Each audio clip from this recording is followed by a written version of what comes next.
So hello everyone, आप सभी का स्वागत है आज की हमारी क्लास में। सो लास्ट क्लास में हमने लेक्चर नंबर 2 करा था।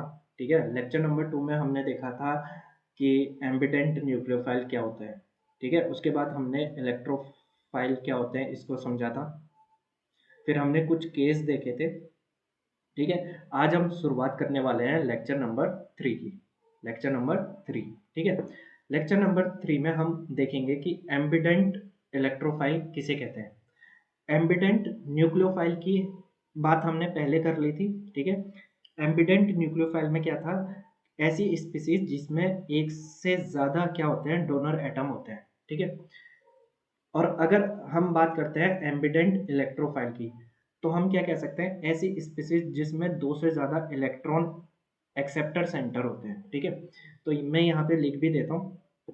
इसमें क्या होता है, more than more than one more than one electron acceptor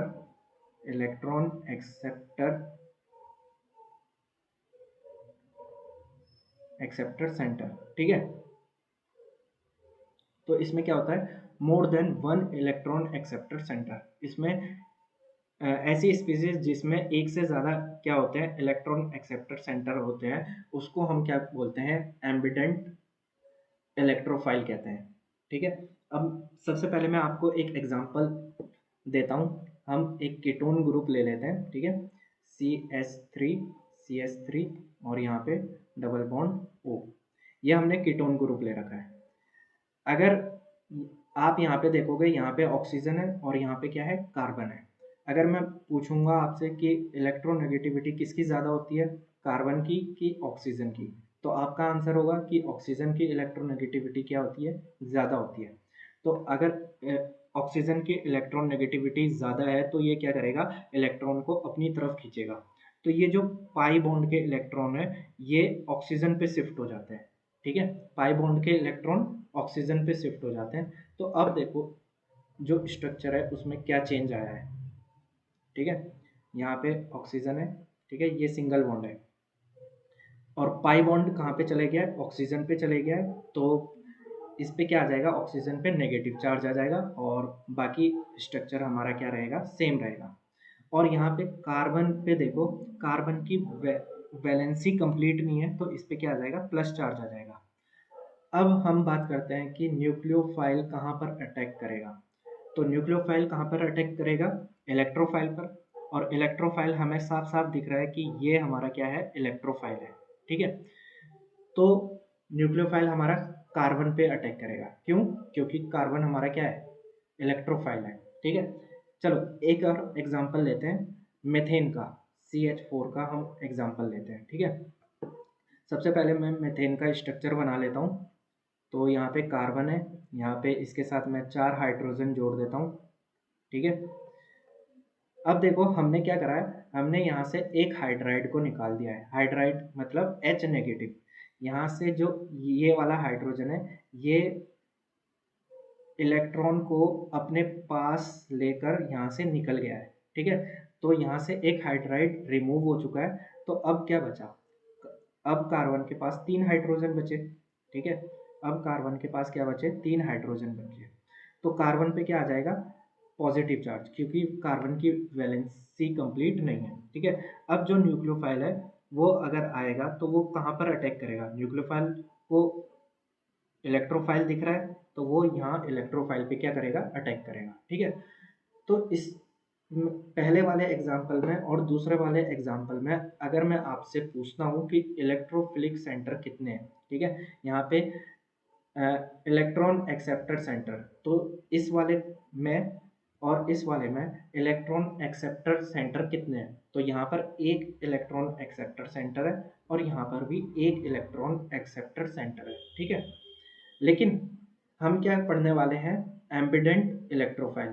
और एम्बिडेंट इलेक्ट्रोफाइल में क्या होता है, एक से ज़्यादा इलेक्ट्रॉन एक्सेप्टर सेंटर होते हैं। ठीक है, तो यहाँ पे मैंने कुछ एग्जांपल ले रखे हैं जो एम्बिडेंट इलेक्ट्रोफाइल के एग्जांपल हैं। तो एक एक करके हम इन सबको समझते हैं। सबसे पहले मैं ये जो मैंने एग्जांपल आपको समझाए हैं इसको मैं इरेज कर देता हूँ। ठीक है, ताकि हमारे लिए जगह बन जाए।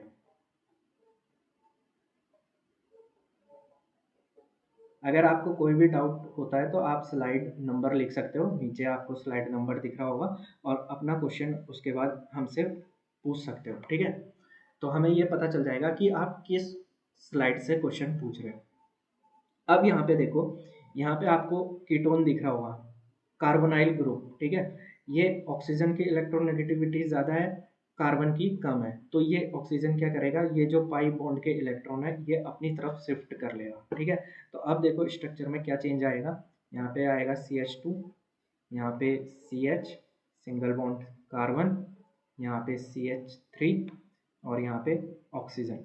यहाँ पे डबल बॉन्ड था, अब ऑक्सीजन ने क्या करा, इलेक्ट्रॉन को अपनी तरफ शिफ्ट कर लिया, तो ऑक्सीजन पे आ जाएगा नेगेटिव चार्ज और इस वाले कार्बन पे आ जाएगा पॉजिटिव चार्ज, ठीक है। इसका एक और स्ट्रक्चर बन सकता है, वो किस तरीके से बन सकता है, अगर ये वाला पाई बॉन्ड यहाँ पर शिफ्ट हो जाए, तो चलो इस पाई बॉन्ड को हम शिफ्ट करते हैं, CH2 single bond CH double bond carbon, यहाँ पे सिंगल बॉन्ड CH3 और यहाँ पे ऑक्सीजन लगा है और ऑक्सीजन पे क्या है, नेगेटिव चार्ज है, ठीक है। अब देखो यहाँ से पाई बॉन्ड यहाँ पर शिफ्ट हो गया है, तो हमने यहाँ पे पाई बॉन्ड दिखा दिया है, ठीक है। ये जो कार्बन है इसमें एक वैलेंसी क्रिएट हो जाएगी, ठीक है। ये कार्बन कितने बॉन्ड बना रहा है, दो हाइड्रोजन के साथ और एक ये सिंगल बॉन्ड, ठीक है, तीन बॉन्ड बना रहा है, तो यहाँ पे क्या आ जाएगा, प्लस चार्ज आ जाएगा, यहाँ पे वैलेंसी क्रिएट हो जाएगी, ठीक है। अगर मैं दूसरा पेन लेता हूँ और मैं आपसे पूछता हूँ, ये कार्बन नंबर 1 है, ये कार्बन नंबर 2 है, ये कार्बन नंबर 3 है, ये कार्बन नंबर 4 है, तो इलेक्ट्रॉन एक्सेप्टर सेंटर कौन कौन सा कार्बन है, तो यहाँ पे देखो, यहाँ पे ये वाला कार्बन क्या है, इलेक्ट्रॉन एक्सेप्टर है, क्योंकि यहाँ पे क्या है, प्लस चार्ज है, तो अगर इलेक्ट्रॉन आएंगे तो कहाँ आएंगे, यहाँ पर आएंगे।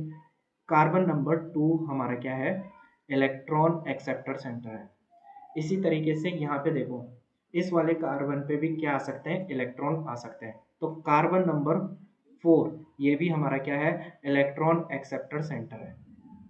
तो इन दोनों में से इलेक्ट्रॉन कौन एक्सेप्ट करेगा, ये हम पढ़ेंगे हार्ड सॉफ्ट प्रिंसिपल में, ठीक है। ये हम कब सीखेंगे, हार्ड सॉफ्ट प्रिंसिपल में सीखेंगे।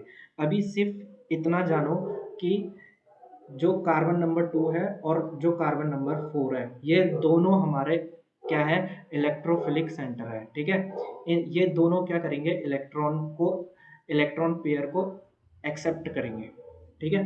अब यहाँ पे देखो, अब हम सेकंड वाले एग्जाम्पल की बात करते हैं। सेकंड वाले एग्जाम्पल में देखो, सेकंड वाले एग्जाम्पल में आपको यहाँ पे ऑक्सीजन दिख रहा है, यहाँ पे कार्बन दिख रहा है, तो ऑक्सीजन की इलेक्ट्रोनेगेटिविटी ज़्यादा है ना, तो ये क्या करेगा, इलेक्ट्रॉन को अपनी तरफ खींचेगा। जब ये इलेक्ट्रॉन को अपनी तरफ खींचेगा तो ये पाई बॉन्ड के इलेक्ट्रॉन ऑक्सीजन पे चले जाएंगे, तो ऑक्सीजन पे आ जाएगा नेगेटिव चार्ज, इस वाले कार्बन पे आ जाएगा पॉजिटिव चार्ज और पाई बॉन्ड यहाँ पे पहले से था, ठीक है। अब ये पाई बॉन्ड हमारा क्या करेगा, यहाँ पे शिफ्ट करेगा, ठीक है। जब ये यहाँ पे शिफ्ट करेगा तो देखो स्ट्रक्चर में क्या चेंज आता है, ये पाई बॉन्ड यहाँ पर आ गया है, यहाँ पे ऑक्सीजन था, ऑक्सीजन पे नेगेटिव चार्ज था और ये जो कार्बन है यहाँ पे एक वैलेंसी क्रिएट हो जाएगी, तो यहाँ पे क्या आ जाएगा, प्लस चार्ज आ जाएगा। अब देखो यहाँ पे कितने इलेक्ट्रोफिलिक सेंटर है, तो यहाँ पे इलेक्ट्रोफिलिक सेंटर एक तो ये वाला है जहाँ पे इलेक्ट्रॉन आएंगे और एक इलेक्ट्रोफिलिक सेंटर ये वाला कार्बन है जहाँ पे इलेक्ट्रॉन आएंगे, ठीक है। तो यहाँ पे दो क्या है, इलेक्ट्रोफिलिक सेंटर है, एक से ज़्यादा इलेक्ट्रोफिलिक सेंटर है, एक ये वाला है और एक ये वाला है, ठीक है। तो जब एक से ज़्यादा क्या होते हैं, इलेक्ट्रोफिलिक सेंटर होते हैं, तो उसको हम बोलते हैं एम्बिडेंट इलेक्ट्रोफाइल, ठीक है। अगर हम बात करते हैं एग्जाम्पल नंबर 3 की, एग्जाम्पल नंबर 3 की, तो यहाँ पे देखो, अगर हम न्यूक्लियोफाइल का अटैक कराएंगे, ठीक है, न्यूक्लियोफाइल का अटैक कराएंगे, तो ये न्यूक्लियोफाइल इस नाइट्रोजन पे अटैक नहीं करेगा। ऐसा पाप मत कर देना कि यहाँ पे आपको प्लस चार्ज दिख रहा है तो आप इसको समझ लो कि ये इलेक्ट्रोफाइल है और न्यूक्लियोफाइल का अटैक यहाँ पे कर दो। आपको पता होना चाहिए कि जो नाइट्रोजन है, मैं यहाँ पे लिख देता हूँ, जो नाइट्रोजन है ये हमारा सेकेंड पीरियड का एटम है, ठीक है, सेकेंड पीरियड, ये सेकेंड पीरियड का एटम है और जो सेकेंड पीरियड का एटम है वो मैक्सिमम 4 बॉन्ड बनाता है, ठीक है।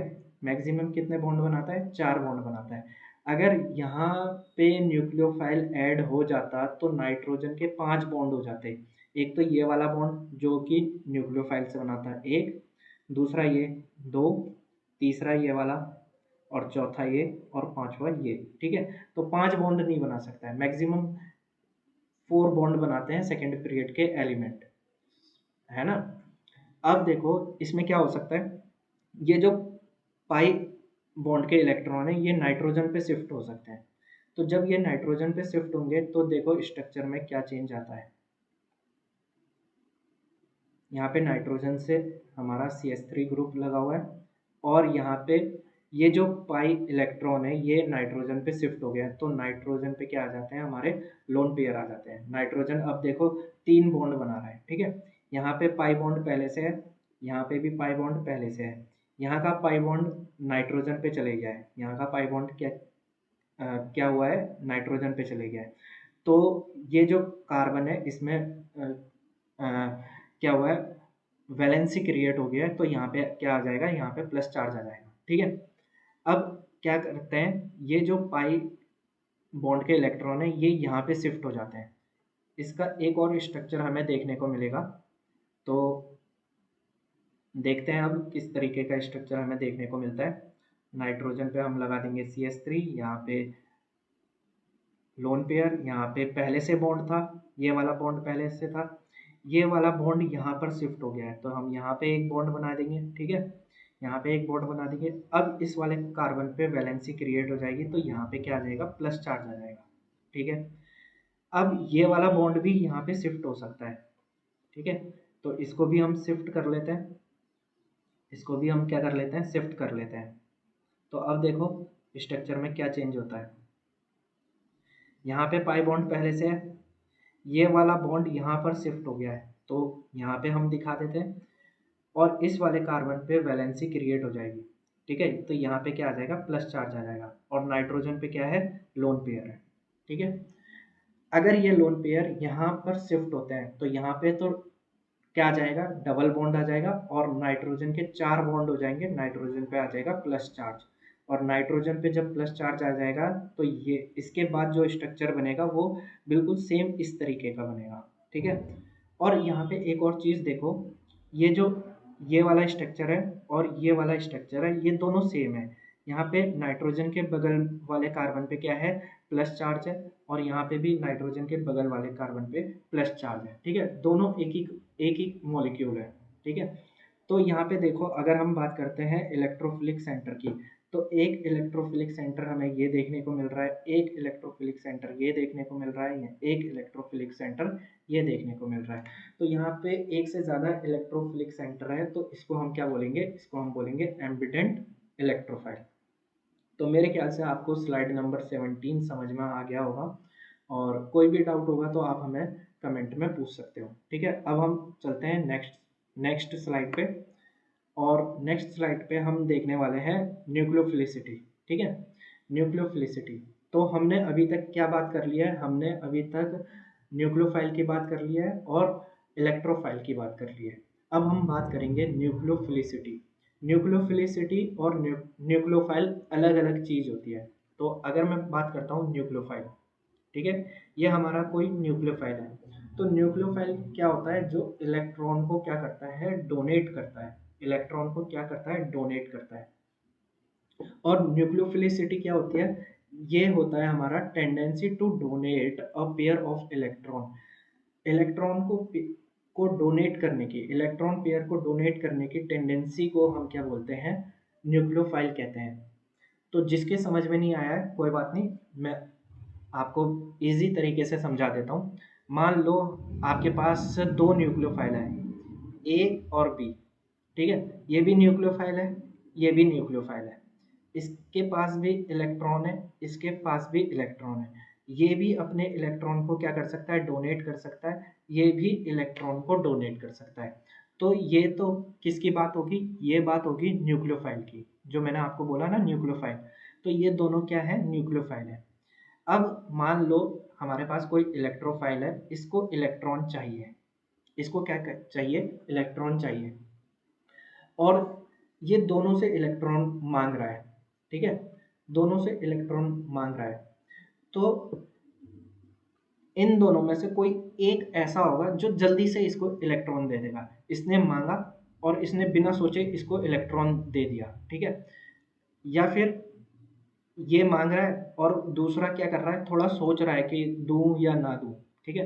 तो जो बिना सोचे, मान लो बी ने क्या करा है, अपने इलेक्ट्रॉन को बिना सोचे समझे इस इलेक्ट्रोफाइल को दे दिया है, ठीक है।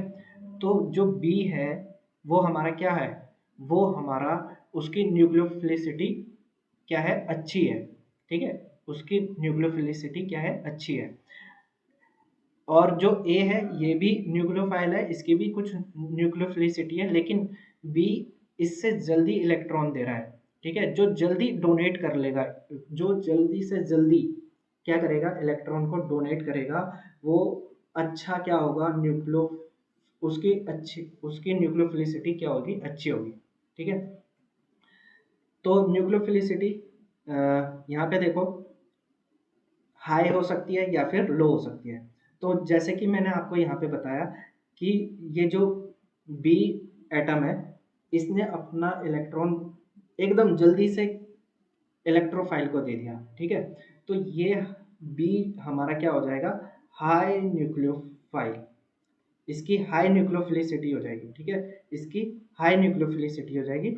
और अगर हम ए की बात करें तो बी के कंपैरिजन में इसकी लो न्यूक्लियोफिलिसिटी हो जाएगी, ठीक है। यहाँ पे हम क्या करते हैं, कंपैरिजन की बात करते हैं, न्यूक्लियोफिलिसिटी में हम कंपैरिजन की बात करते हैं। तो जैसे कि मान लो अ, दो आदमी हैं, दोनों लंबे हैं, ठीक है। तो दोनों लंबे हैं, ये क्या है, एक तरीके से मान लो कि लंबाई क्या है हमारी, न्यूक्लियोफाइल है, ठीक है, न्यूक्लियोफाइल दोनों लंबे हैं। लेकिन जो ज़्यादा लंबा है, तो ज़्यादा लंबा कौन है, उसको हम बोलते हैं न्यूक्लियोफिलिसिटी, ठीक है। तो जैसे कि हम समझते हैं, जैसे मान लो ये कोई रॉड रखी हुई है, ठीक है, ये 2 सेंटीमीटर की रॉड है और यहाँ पे 3 सेंटीमीटर की रॉड है, 3 सेंटीमीटर की रॉड है, ठीक है। अब मेरे को ये बताओ कि लंबाई किसकी ज़्यादा है, तो आप बोलोगे 3 सेंटीमीटर वाले की लंबाई ज़्यादा है, ठीक है, 3 सेंटीमीटर वाले की लंबाई ज़्यादा है। तो इसको ऐसे समझ लो कि इसकी न्यूक्लियोफिलिसिटी ज़्यादा है, किससे, 2 सेंटीमीटर वाले न्यूक्लियोफाइल से, ठीक है। 3 सेंटीमीटर वाले न्यूक्लियोफाइल की न्यूक्लियोफिलिसिटी ज़्यादा है 2 सेंटीमीटर वाले न्यूक्लियोफाइल से।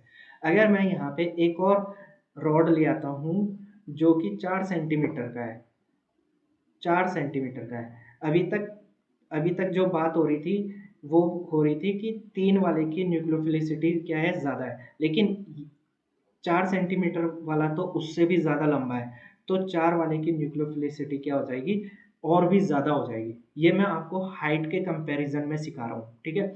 यहाँ पे एक दूसरे से क्या करेंगे, कंपेयर करेंगे, ठीक है। अगर मैं सिर्फ 3 की बात करूँगा, अगर मैं यहाँ से 2 को भी हटा दूँ और 4 को भी हटा दूँ, तो 3 की बात करूँगा तो 3 का मैं कंपैरिजन नहीं कर सकता हूँ, कंपैरिजन के लिए कोई दूसरा होना बहुत ज़्यादा ज़रूरी है, ठीक है। तो मैं आपको यहाँ पे ये समझाना चाह रहा था। तो मेरे ख्याल से ये समझ में आया होगा, और जिसके नहीं आया है तो मैं एक बार और समझा देता हूँ कि मैं यहाँ पे क्या कहना चाह रहा हूँ, ठीक है। दोबारा से एक बार और समझ लो इस चीज़ को। देखो अ, यहाँ पे यहाँ पे आपके क्या है, पेरेंट्स है, ठीक है। ये समझ लो ये पापा हैं आपके और ये आपकी मदर है, ठीक है। और ये आप हो, यहाँ पे चाइल्ड है, ठीक है। आपको चाहिए 10 रुपये, 10 रुपये चाहिए, तो पापा के पास भी 10 रुपये हैं, ठीक है, 10 रुपये पापा के पास भी हैं, 10 रुपये मम्मी के पास भी हैं, 10 रुपये मम्मी के पास भी हैं। तो दोनों के पास इलेक्ट्रॉन है, ये रुपए को आप क्या समझो, इलेक्ट्रॉन, ठीक है। रुपए क्या है, इलेक्ट्रॉन है, दोनों के पास क्या है, रुपए हैं। लेकिन आपको क्या चाहिए, 10 रुपये चाहिए, तो आप गए पापा के पास और पापा थोड़े स्ट्रिक्ट हैं, तो मान लो वो रुपए नहीं दे रहे हैं, लेकिन उनके पास रुपए हैं, ठीक है। आप थोड़ा ज़्यादा ही समझाओगे कि मेरे को ये खरीदना है, बहुत ज़्यादा ज़रूरी है, तब जाके वो क्या करेंगे, आपको रुपए देंगे, तब जाके क्या करेंगे, वो आपको इलेक्ट्रॉन देंगे। लेकिन आप गए मम्मी के पास, मम्मी मेरे को रुपए चाहिए, और आपकी मम्मी ने क्या करा, एकदम से बिना कुछ पूछे आपको रुपए दे दिए, ठीक है? एकदम से दे दिए। तो जो एकदम से आपको इलेक्ट्रॉन दे देगा, वो क्या होगा, उसकी न्यूक्लियोफिलिसिटी क्या होगी, हाई होगी। और जो थोड़ा धीरे से इलेक्ट्रॉन को देगा, जल्दी से इलेक्ट्रॉन को नहीं देगा, उसकी न्यूक्लियोफिलिसिटी क्या हो जाएगी, लो हो जाएगी, ठीक है? तो यहाँ पे मैं ये समझाना चाहता था। अब यहाँ पे देखो, हमने अमोनिया का क्या ले रखा है, एक एग्जाम्पल ले रखा है। अमोनिया के एग्जाम्पल में यहाँ पे आपको पता है कि ये बॉन्ड, 3 बॉन्ड नाइट्रोजन ने बना रखे हैं, और एक इसके पास क्या है, लोन पेयर है, ठीक है? एक लोन पेयर है और इसके पास 3 बॉन्ड है। अब जो ये बॉन्ड है, इसमें 2 इलेक्ट्रॉन है, और लोन पेयर में भी क्या है, 2 इलेक्ट्रॉन है, ठीक है? अब देखो, अगर कोई इलेक्ट्रोफाइल आता है, तो इलेक्ट्रॉन कहाँ से जाएगा, लोन पेयर से जाएगा या फिर बॉन्ड पेयर से जाएगा, ठीक है? तो आप सभी को पता है, लोन पेयर से इलेक्ट्रॉन क्या होंगे, डोनेट होंगे। अब मैं आपसे पूछता हूँ कि लोन पेयर से इलेक्ट्रॉन क्यों डोनेट होंगे? तो सबसे पहले इस चीज को यहाँ पे समझो। इलेक्ट्रॉन तो यहाँ पर भी है, इलेक्ट्रॉन यहाँ पर भी है, लेकिन लोन पेयर से इलेक्ट्रॉन क्या होंगे, डोनेट होंगे। क्यों होंगे? इस चीज को समझो कि इन वाले इलेक्ट्रॉन पे, जो लोन पेयर के इलेक्ट्रॉन है, उस पे सिर्फ और सिर्फ नाइट्रोजन का होल्ड है, मतलब नाइट्रोजन के न्यूक्लियस ने उनको पकड़ा हुआ है। तो लोन पेयर पे क्या है, एक ही न्यूक्लियस का होल्ड है, ठीक है? लेकिन ये जो बॉन्ड पेयर के इलेक्ट्रॉन है, इन पे न्यूक्लियस के, नाइट्रोजन के न्यूक्लियस का भी होल्ड है और हाइड्रोजन के न्यूक्लियस का भी होल्ड है। तो इन, ये जो बॉन्ड पेयर के इलेक्ट्रॉन है, इस पे 2 न्यूक्लियस का होल्ड है, ठीक है? इसीलिए यहाँ पे ये जो इलेक्ट्रॉन है, ये एकदम से नहीं जाएंगे, ठीक है? तो जैसे कि मान लो आपको खेलने जाना है, ठीक है? खेलने जाना है, ये आपके फादर हैं, और यहाँ पे आप हो, ठीक है, चाइल्ड, और यहाँ पे कोई गेम हो रहा है, ठीक है, बच्चे गेम खेल रहे हैं, ठीक है, प्ले, प्ले लिख दिया है मैंने, पी से प्ले, और यहाँ पे आपकी मदर है, ठीक है? अब आप क्या करना चाहते हो, आप खेलने जाना चाहते हो, आप क्या करना चाहते हो, खेलने जाना चाहते हो, लेकिन आपको फादर भी रोक रहे हैं, मदर भी रोक रही है। तो ये जो बॉन्ड पेयर के इलेक्ट्रॉन है, इनके साथ भी यही हो रहा है कि नाइट्रोजन भी रोक रहा है, हाइड्रोजन भी रोक रहा है, तो आप यहाँ खेलने नहीं जा सकते हो, ठीक है?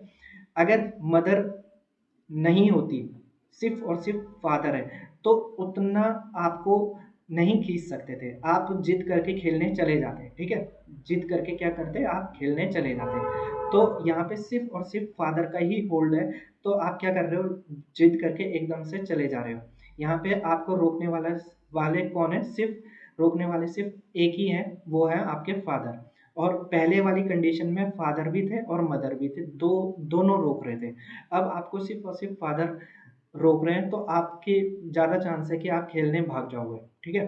तो ऐसे ही ये जो लोन पेयर के इलेक्ट्रॉन है, इस पे सिर्फ और सिर्फ इसको न्यूक्लियस, वो सॉरी, जो लोन पेयर के इलेक्ट्रॉन है, इसको सिर्फ नाइट्रोजन का न्यूक्लियस रोक रहा है, ठीक है? लोन पेयर के इलेक्ट्रॉन को सिर्फ और सिर्फ नाइट्रोजन का न्यूक्लियस रोक रहा है। तो इसमें सिर्फ एक न्यूक्लियस का होल्ड है, इसीलिए ये क्या हो जाएगा, इलेक्ट्रोफाइल को डोनेट कर दिया जाएगा, ठीक है? और ये जो बॉन्ड पेयर के इलेक्ट्रॉन है, ये इलेक्ट्रोफाइल को डोनेट नहीं किए जाएंगे, ठीक है? तो मेरे ख्याल से ये जो स्लाइड नंबर 18 है, ये भी आपको समझ में आ गया होगा। अब हम आगे बढ़ते हैं और जानते हैं इलेक्ट्रोफिलिसिटी का ऑर्डर क्या होता है।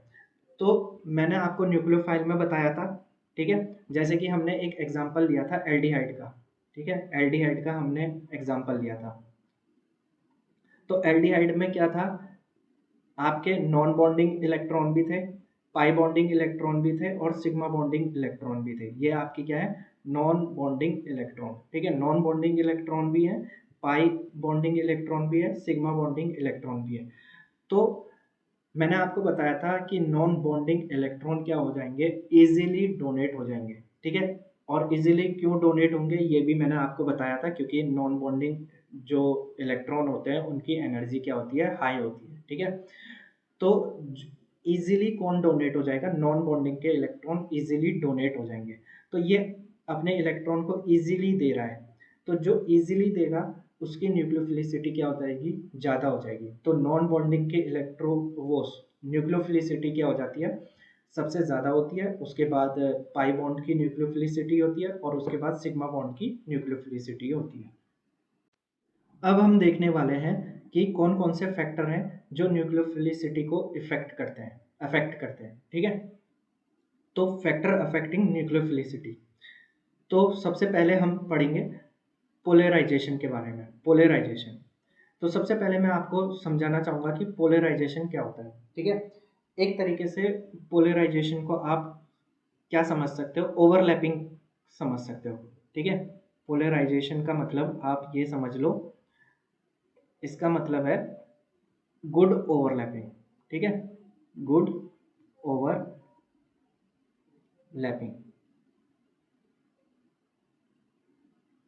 ठीक है। अगर मैं आपको एक एग्जांपल देता हूँ, मान लो कि ये फर्श है, ठीक है, ये फर्श है और यहाँ पर कोई इंसान लेटा हुआ है, ठीक है, और आपको इसका मर्डर करना है। क्या करना है, मर्डर करना है।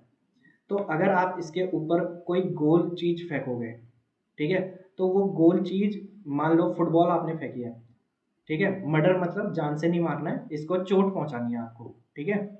तो अगर आपने फुटबॉल फेंकी तो वो फुटबॉल इस आदमी से लगेगी। फुटबॉल कुछ ज़्यादा बड़ी बना दिया मैंने, आदमी से भी ज़्यादा बड़ी बना दिया, तो वो ऐसा लग रहा है कि पत्थर फेंक रहे हैं हम उस पर, ठीक है। तो थोड़ा छोटा कर देते हैं।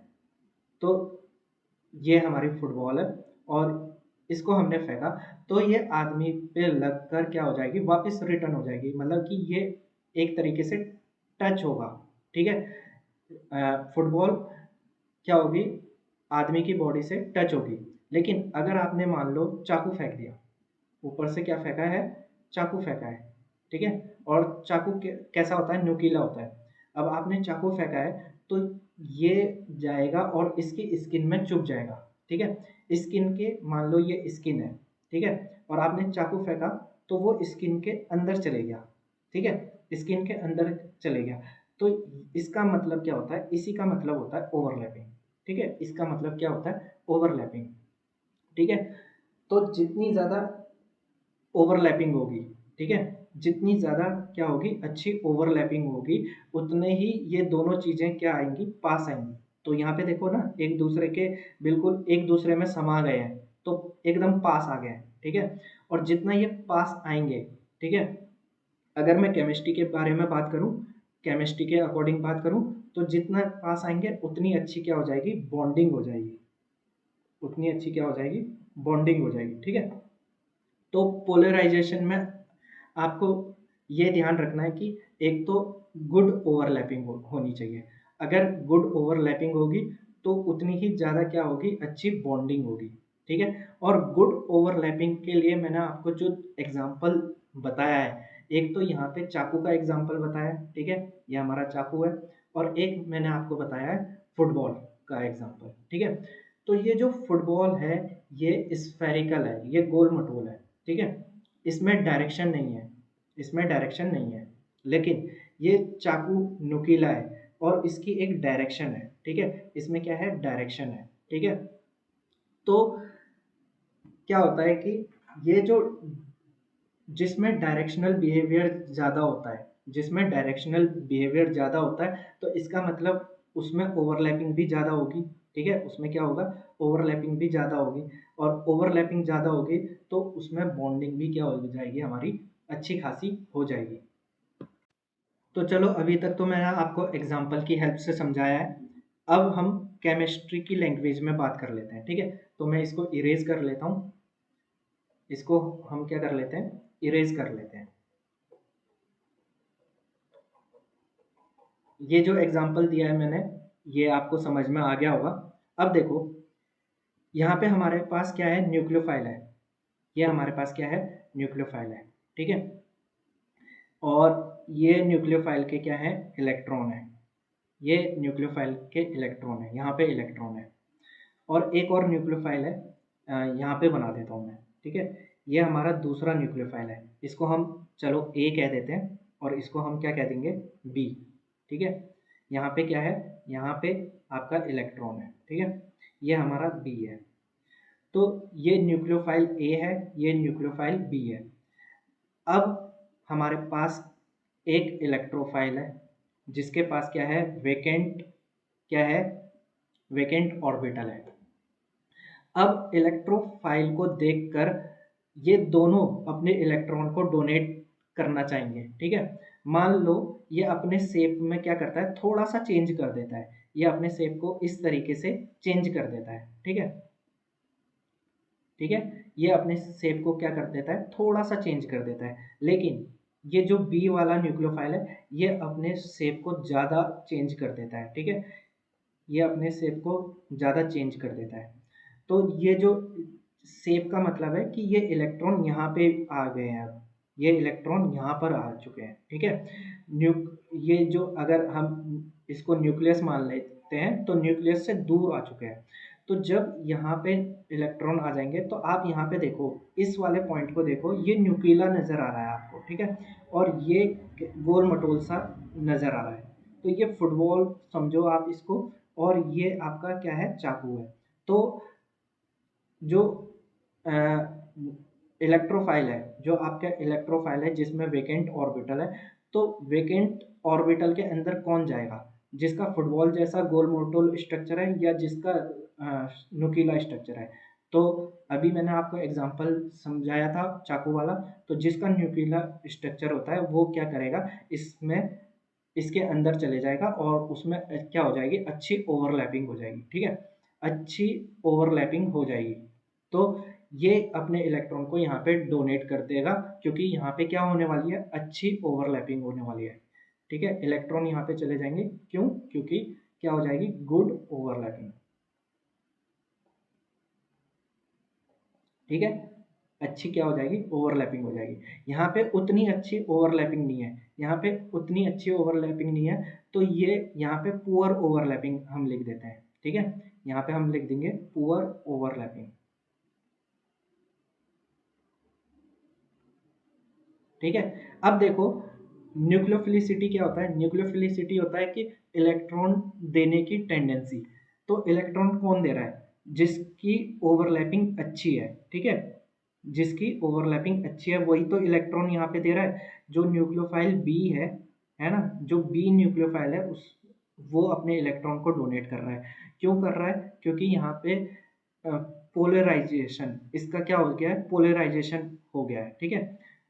तो जिसका जितना ज़्यादा पोलराइजेशन होगा उसकी न्यूक्लियोफिलिसिटी उतनी ज़्यादा होगी। देखो क्या हुआ, फिर से समझो, जो ए है और बी है, बी में ज़्यादा पोलराइजेशन हुआ, ज़्यादा पोलराइजेशन की वजह से ये इसमें डायरेक्शनल बिहेवियर आ गया है, ठीक है, एक डायरेक्शन हो चुकी है इसकी। जब इसमें डायरेक्शन बिहेवियर आ जाएगा तो ये एक तरीके से ये समझ लो चाकू की तरह नुकीला हो जाएगा। अब जब ये चाकू की तरह नुकीला हो चुका है तो ये इलेक्ट्रोफाइल के वेकेंट ऑर्बिटल में अंदर तक घुस जाएगा। जब ये अंदर तक घुस जाएगा तो इसका मतलब है कि गुड ओवरलैपिंग होगी। गुड ओवरलैपिंग होगी तो स्ट्रॉन्ग बॉन्ड बनेगा, ठीक है, स्ट्रॉन्ग बॉन्ड बनेगा। तो इसका मतलब क्या हुआ, इसने अपने इलेक्ट्रॉन को डोनेट किया है ना, इसका मतलब तो यही हुआ ना, इलेक्ट्रॉन डोनेट किया। और इलेक्ट्रॉन डोनेशन को हम क्या बोलते हैं, इलेक्ट्रॉन डोनेट करने की टेंडेंसी को हम क्या कहते हैं, न्यूक्लियोफिलिसिटी कहते हैं। तो जितना ज़्यादा पोलराइजेशन उतनी ज़्यादा उसकी न्यूक्लियोफिलिसिटी। तो मेरे ख्याल से जो भी मैंने आपको एग्जांपल दिए हैं उन एग्जांपल की हेल्प से आप इस चीज़ को समझ गए होंगे।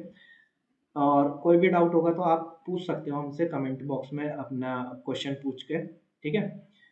और अब हम चलते हैं नेक्स्ट स्लाइड पे। अब इस स्लाइड में देखो, इसमें हम बात करने वाले हैं कि कौन कौन से फैक्टर हैं जो पोलराइजेशन को अफेक्ट करते हैं, ठीक है। हमने पोलराइजेशन पढ़ा, यहाँ पे हमने क्या पढ़ा, पोलराइजेशन। अब कौन कौन से फैक्टर हैं जो पोलराइजेशन को अफेक्ट करते हैं, तो इसमें पहला आता है साइज, ठीक है, सबसे पहले आ जाएगा इसमें साइज।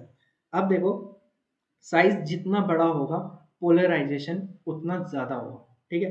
मैं आपको यहाँ पे एक एग्जांपल की हेल्प से समझा देता हूँ। थोड़ा मैं पेन का कलर चेंज कर लेता हूँ, ठीक है। तो मान लो कि ये हमारे पास ए मॉलिक्यूल है, ये वाला शायद पता नहीं उतना दिख रहा होगा कि नहीं दिख रहा होगा, हाँ ये वाला ले लेते हैं, ठीक है। ये ए एटम है, ये हमारे पास क्या है, ए एटम है। थोड़ा सही से बना देते हैं, खिचड़ी बन गई है। या ये वाला कलर ले लेते हैं, ठीक है। तो ये देखो, ये हमारे पास ए एटम है, ठीक है। और ये ए एटम का क्या है, न्यूक्लियस है। ये क्या है, ए एटम का न्यूक्लियस है। और न्यूक्लियस हमारा क्या होगा, पॉजिटिवली चार्ज होगा, ठीक है। यहाँ से ए को हटा देता हूँ, यहाँ पे न्यूक्लियस बना लेते हैं हम, पॉजिटिव चार्ज लिखते हैं, ठीक है। ये इसका न्यूक्लियस है। और ये इसके आउटर मोस्ट ऑर्बिटल में क्या है, आउटर मोस्ट सेल में क्या है, इलेक्ट्रॉन है, ठीक है। ये इलेक्ट्रॉन है। अब यहाँ पे ये जो है, ये हमारा ए एटम है। ये क्या है, हमारा ए एटम है। अब हम बी एटम को बनाते हैं। बी एटम, ये इसका न्यूक्लियोफाइल है और ये इसका शेप है। ये बड़ा शेप बना देते हैं हम इसका, ठीक है। ये इसका शेप है और यहाँ पे इसके क्या है, इलेक्ट्रॉन है। अब देखो यहाँ पे क्या होगा, अट्रैक्शन होगा, इलेक्ट्रॉन का न्यूक्लियस से अट्रैक्शन होगा, ठीक है। ये जो पॉजिटिव चार्ज है, न्यूक्लियस ये इलेक्ट्रॉन को अपनी तरफ खींच रहा है और यहाँ पे भी ये इलेक्ट्रॉन को अपनी तरफ खींच रहा है, ठीक है। तो यहाँ पे देखो, यहाँ पे डिस्टेंस कम है तो ये अच्छे तरीके से खींच पाएगा, ठीक है। ये अच्छे तरीके से खींचेगा। लेकिन यहाँ पे क्या है, डिस्टेंस ज़्यादा है तो ये उतना अच्छे से इलेक्ट्रॉन को नहीं खींच पाएगा। तो इसका मतलब है कि ये जो बी एटम है, इसके न्यूक्लियस का होल्ड इलेक्ट्रॉन पर कम है। कम क्यों है, क्योंकि डिस्टेंस ज़्यादा है। जब ज़्यादा दूरी हो जाती है तो होल्ड कम हो जाता है, ठीक है। जब लॉन्ग डिस्टेंस रिलेशनशिप हो जाता है तो क्या हो जाता है, होल्ड कम हो जाता है, ठीक है। तो उसके बाद ये जो इलेक्ट्रॉन है, जैसे लॉन्ग डिस्टेंस रिलेशनशिप में दूसरा पार्टनर कहीं भी जा सकता है, तो इसका मतलब है कि ये इलेक्ट्रॉन अब यहाँ से बाहर जा सकता है, ठीक है। तो ये इलेक्ट्रॉन क्या हो सकता है, डोनेट हो सकता है, ठीक है। तो इसका मतलब है कि जिसका साइज ज़्यादा है, ठीक है, उसकी पोलराइजेशन भी क्या हो जाएगी, ज़्यादा हो जाएगी, क्योंकि इलेक्ट्रॉन डोनेट हो रहा है। तो ये जो इलेक्ट्रोफाइल है उसकी तरफ ज़्यादा अट्रैक्ट हो रहा है, ठीक है। ज़्यादा अट्रैक्शन मतलब कि शेप में चेंज हो जाएगा। जब ये अट्रैक्ट होगा तो शेप में चेंज हो जाएगा। ये जो शेप है ये थोड़ी थोड़ी ऐसे आगे को होने लग जाएगी, जैसे हमने पिछली स्लाइड में बनाया था, ठीक है। तो शेप में चेंज हो जाएगा, इसका मतलब क्या आ जाएगा, पोलराइजेशन हो जाएगी, ठीक है। तो जितना ज़्यादा साइज हो जाएगा, पोलराइजेशन उतनी ज़्यादा हो जाएगी। तो और जब पोलराइजेशन ज़्यादा हो जाएगी, इसका मतलब न्यूक्लियोफिलिसिटी भी उतनी ज़्यादा हो जाएगी, ठीक है। तो यहाँ पे देखो, जो साइज है वो ज़्यादा तो पोलराइजेशन ज़्यादा, और पोलराइजेशन ज़्यादा, यहाँ पे देखो पोलराइजेशन ज़्यादा तो इलेक्ट्रोफिलिसिटी ज़्यादा, ठीक है। तो इसका मतलब है कि ये डायरेक्टली प्रोपोर्शनल होता है न्यूक्लियोफिलिसिटी के। ये डायरेक्टली प्रोपोर्शनल होता है न्यूक्लियोफिलिसिटी के। साइज ज़्यादा तो पोलराइजेशन ज़्यादा और न्यूक्लियोफिलिसिटी भी ज़्यादा, ठीक है। अब यहाँ पे देखो, यहाँ पे एक क्वेश्चन है, इस क्वेश्चन को करते हैं, ठीक है। यहाँ पे हमने आई नेगेटिव ले रखा है, B R negative, C L negative और एफ नेगेटिव। आपको बताना है न्यूक्लियोफिलिसिटी ऑर्डर क्या है। तो यहाँ पे देखो, आपको पता है फ्लोरीन जो होता है, फ्लोरीन का साइज छोटा होता है, ठीक है। क्लोरीन का साइज उससे ज़्यादा बड़ा होता है, फ्लोरीन से ज़्यादा बड़ा होता है। और ब्रोमीन का साइज क्लोरीन से ज़्यादा बड़ा होता है। और आयोडीन का साइज इन सब में से सबसे ज़्यादा बड़ा होता है। तो सबसे ज़्यादा साइज किसका है, आयोडीन का है। पोलराइजेशन किस में ज़्यादा हो जाएगी, आयोडीन में ज़्यादा हो जाएगी। न्यूक्लियोफिलिसिटी किसकी ज़्यादा हो जाएगी, आयोडीन की ज़्यादा हो जाएगी। तो आयोडीन की सबसे ज़्यादा हो जाएगी न्यूक्लियोफिलिसिटी, उसके बाद ब्रोमीन की, उसके बाद क्लोरीन की, और लास्ट में किसकी हो जाएगी, फ्लोरीन की, ठीक है। अब यहाँ पे एक और एग्जांपल दे रखा है, इसको हम क्वेश्चन नंबर 1 कर देते हैं। ये आपका होमवर्क है और आपको इलेक्ट्रोफिलिसिटी ऑर्डर बताना है, ठीक है। इसको हम ए कह देते हैं और इसको हम बी कह देते हैं। तो किसकी इलेक्ट्रोफिलिसिटी ज़्यादा है ये आपको बताना है, ठीक है। और इस वाले क्वेश्चन का जो है आप आंसर हमें कमेंट में दोगे, ठीक है। और जिसका भी कमेंट में आंसर सही आएगा के कमेंट को हम लाइक देंगे। अब बात करते हैं electronegativity of donor atom. Electronegativity का क्या इफेक्ट पड़ता है, ठीक है, इलेक्ट्रोनेगेटिविटी का क्या इफेक्ट पड़ता है। तो जैसा कि हम पीरियोडिक प्रॉपर्टीज में पढ़ते हैं, जो जैसे कि जो अगर हमारा न्यूक्लियस है, ठीक है, ये जो न्यूक्लियस है ये इलेक्ट्रॉन को अपनी ओर अगर खींच रहा है, जितने अच्छे तरीके से ये इलेक्ट्रॉन को क्या करता है अपनी तरफ खींचता है, तो उसकी इलेक्ट्रोनेगेटिविटी उतनी ज़्यादा होती है, ठीक है। तो पीरियोडिक प्रॉपर्टीज में हमने देखा है कि जिसका जेड इफेक्टिव ज़्यादा होगा, ये जो अट्रैक्शन होता है इसी को हम क्या बोलते हैं, जेड इफेक्टिव बोलते हैं, ठीक है। अगर ये ज़्यादा होगा तो इसका मतलब है कि ये इलेक्ट्रॉन को अपनी तरफ ज़्यादा खींचेगा, ठीक है, न्यूक्लियस इलेक्ट्रॉन को अपनी तरफ ज़्यादा खींचेगा। तो जेड इफेक्टिव ज़्यादा हो जाएगा, तो अगर ये इलेक्ट्रॉन को अपनी तरफ ज़्यादा तेज़ी से खींच रहा है तो इसका मतलब इलेक्ट्रोनेगेटिविटी भी क्या हो जाएगी, इलेक्ट्रोनेगेटिविटी भी क्या हो जाएगी, ज़्यादा हो जाएगी।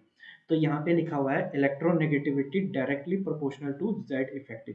जेड इफेक्टिव बढ़ेगा तो इलेक्ट्रोनेगेटिविटी भी बढ़ेगी, ठीक है। अब देखो जेड इफेक्टिव अगर बढ़ रहा है, जेड इफेक्टिव बढ़ेगा तो क्या होगा, साइज कम हो जाएगा। जैसे इलेक्ट्रॉन पहले यहाँ पे थे, अब खींच के उसने अपने पास बुला लिया है, ठीक है, साइज क्या हो जाएगा, कम हो जाएगा, ठीक है। साइज कम हो जाएगा तो देखो साइज कम तो पोलराइजेशन कम, ठीक है। जेड इफेक्टिव ज़्यादा, देखो जेड इफेक्टिव अगर बढ़ेगा तो साइज क्या हो जाएगा, साइज हमारा क्या हो जाएगा, कम हो जाएगा। और साइज कम हो जाएगा तो इसका मतलब है पोलराइजेशन भी क्या हो जाएगा, पोलराइजेशन भी हमारा क्या हो जाएगा, कम हो जाएगा, ठीक है, पोलराइजेशन भी कम हो जाएगा। और आपको पता है जेड इफेक्टिव और इलेक्ट्रॉन नेगेटिविटी डायरेक्टली प्रोपोर्शनल होता है। तो यहाँ पे देखो जेड इफेक्टिव और पोलराइजेशन इन्वर्सली प्रोपोर्शनल है, क्योंकि जेड इफेक्टिव बढ़ रहा है तो पोलराइजेशन क्या हो रहा है, कम हो रहा है। तो हम क्या कह सकते हैं, हम कह सकते हैं कि इलेक्ट्रोनेगेटिविटी अगर बढ़ेगी, ठीक है, क्योंकि जेड इफेक्टिव बढ़ रहा है, इलेक्ट्रोनेगेटिविटी बढ़ेगी तो पोलराइजेशन क्या हो जाएगा, कम हो जाएगा। और पोलराइजेशन अगर कम हो जाएगा तो न्यूक्लियोफिलिसिटी भी क्या हो जाएगी, कम हो जाएगी, न्यूक्लियोफिलिसिटी भी कम हो जाएगी। अब यहाँ पे एक एग्जांपल देखो, एग्जांपल क्या है, सॉरी यहाँ पे एक क्वेश्चन देखो। क्वेश्चन में आपको यहाँ पे देखो, यहाँ पे नाइट्रोजन है, नाइट्रोजन पे भी नेगेटिव चार्ज है, ऑक्सीजन पे भी नेगेटिव चार्ज है और फ्लोरीन पे भी नेगेटिव चार्ज है। ये जो तीनों हैं ये न्यूक्लियोफाइल है, तीनों हमारे क्या है, न्यूक्लियोफाइल है, क्योंकि तीनों के पास क्या है, लोन पेयर है, ठीक है, तीनों के पास क्या है, लोन पेयर है, ये अपने इलेक्ट्रॉन को डोनेट कर सकते हैं। अब न्यूक्लियोफिलिसिटी ऑर्डर आपको बताना है, आपको ये बताना है कि अगर मैं इन तीनों के पास जाऊंगा तो मेरे को सबसे आराम से इलेक्ट्रॉन कौन दे देगा, न्यूक्लियोफिलिसिटी का मतलब क्या होगा, जो इलेक्ट्रॉन आराम से दे देगा। तो कौन सा इसमें से कंपाउंड हमें, ठीक है, इलेक्ट्रॉन आराम से दे देगा। तो यहाँ पे देखो अगर बात करते हैं इलेक्ट्रॉन नेगेटिविटी की, ठीक है, इलेक्ट्रॉन नेगेटिविटी की, तो आपको पता है इलेक्ट्रॉन नेगेटिविटी का ऑर्डर क्या है, नाइट्रोजन की इलेक्ट्रॉन नेगेटिविटी, नाइट्रोजन की इलेक्ट्रॉन नेगेटिविटी सबसे कम है, उसके बाद ऑक्सीजन की है और फ्लोरीन की इलेक्ट्रॉन नेगेटिविटी ज़्यादा है। तो फ्लोरीन की अगर इलेक्ट्रॉन नेगेटिविटी ज़्यादा है तो न्यूक्लियोफिलिसिटी क्या हो जाएगी, कम हो जाएगी, तो इसकी कम हो जाएगी, ठीक है। ऑक्सीजन और नाइट्रोजन की बात करते हैं, तो देखो ऑक्सीजन की इलेक्ट्रॉन नेगेटिविटी क्या है, नाइट्रोजन से कम है, इलेक्ट्रॉन नेगेटिविटी नाइट्रोजन से कम है, सॉरी ज़्यादा है, ठीक है, ऑक्सीजन की इलेक्ट्रॉन नेगेटिविटी नाइट्रोजन से ज़्यादा है, ठीक है। यहाँ पे देखो ऑक्सीजन ज़्यादा इलेक्ट्रॉन नेगेटिविटी है नाइट्रोजन से, ठीक है, ऑक्सीजन की इलेक्ट्रॉन नेगेटिविटी ज़्यादा है तो इसकी न्यूक्लियोफिलिसिटी क्या हो जाएगी, कम हो जाएगी। तो ऑर्डर ये हो जाएगा, न्यूक्लियोफिलिसिटी सबसे कम किसकी है, फ्लोरीन की है, क्यों, क्योंकि उसका इलेक्ट्रॉन नेगेटिविटी सबसे ज़्यादा है, ठीक है। तो ये आपका एक ऑर्डर हो जाएगा। अब यहाँ पे मैं आपको एक बात बताना चाहता हूँ, यहाँ पे मैं आपको एक बात बताना चाहता हूँ, जब भी हम ग्रुप की बात करते हैं, जब भी हम ग्रुप की बात करते हैं तो ग्रुप में हम साइज को डोमिनेंट मानते हैं, मतलब हम साइज देखते हैं, ठीक है। जब भी हम ग्रुप की बात करेंगे तो हम साइज को देखेंगे, और जब भी हम पीरियड की बात करेंगे तो हम किसको देखेंगे, इलेक्ट्रॉन नेगेटिविटी को देखेंगे। साइज को हम क्या मानेंगे, पीरियड में हम साइज को बराबर मानेंगे। तो ये जितने भी है नाइट्रोजन, ऑक्सीजन, फ्लोरीन, ये तीनों एक ही पीरियड के हैं, ठीक है, तीनों के तीनों सेकंड पीरियड के हैं, तो साइज को हम बराबर मान लेंगे, ठीक है। वैसे बराबर हल्का फुल्का फर्क होता है, लेकिन हम क्या करेंगे, बराबर मान लेंगे। तो अगर हमने साइज को बराबर मान लिया है तो हम क्या देखेंगे, इलेक्ट्रॉन नेगेटिविटी देखेंगे, ठीक है। और जैसे कि यहाँ पे देखो ये ग्रुप में है, तो हम इसमें इलेक्ट्रॉन नेगेटिविटी नहीं देखेंगे, ग्रुप में हम क्या देखेंगे, साइज देखेंगे। तो आयोडीन का साइज ज़्यादा होता है, ठीक है। यहाँ पे हमने साइज देखा है, यहाँ पे हमने क्या देखा है, साइज देखा है। क्यों देखा है, क्योंकि ये ग्रुप में है, ठीक है, और ये एक ही पीरियड में है, तो हमने यहाँ पे इसीलिए इसमें हमने इलेक्ट्रॉन नेगेटिविटी को देखा है। तो आज की वीडियो में हम इतना ही रखते हैं।